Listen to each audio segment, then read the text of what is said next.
राधे राधे दोस्तों, आप सभी का स्वागत है हमारे चैनल दिव्य हिंदू कथा में। चलिए आज सुनते हैं भाई दूज की कथा।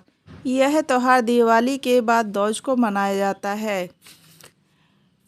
कथा इस प्रकार है। भगवान सूर्य नारायण की दो पत्नी थी। एक का नाम छाया और दूसरी का नाम संज्ञा था।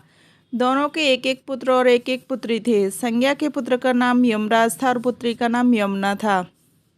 छाया की पुत्री का नाम ताप्ती और पुत्र का नाम शनिश्चर था। संज्ञा के ही अश्विनी कुमार हुए जो आगे चलकर देवताओं के वैद्य हुए। छाया संज्ञा की संतान यमुना और यमराज से सौतेली माँ सा व्यवहार करती थीं।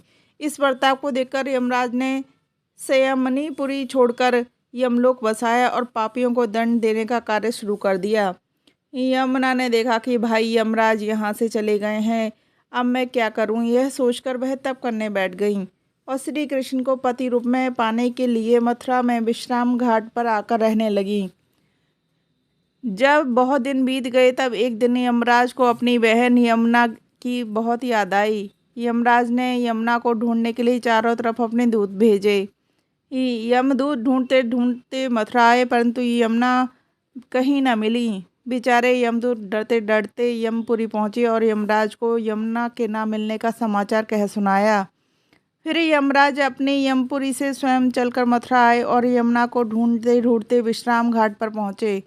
वहाँ जब यमुना ने सुना कि मेरे भाई यमराज आए हैं तो वह उनसे मिलने के लिए बाहर आईं और भाई को सत्कार सहित अपने महल में ले गईं। भाई को तरह तरह के सुंदर भोजन आदि कराए। इससे प्रसन्न होकर यमराज ने यमुना से कहा, बहन जो चाहें सो वर मांग लो। यमुना बोली, मुझे कुछ नहीं चाहिए। तब ये यमराज कहने लगे, बहन तुम्हें आज वर मांगना ही होगा, कुछ भी मांगो। तब यमुना बोली, भैया जो नर नारी मुझ में स्नान करें वे यमपुरी ना जाएं। यह सुनकर यमराज सोच में पड़ गए, यदि मैं ऐसा वर दे दूंगा तो मेरी यमपुरी उजड़ जाएगी। तब यमुना ने भाई के मन की गति को जानकर कहा, अगर तुम ऐसा नहीं कर सकती हो तो सुनो।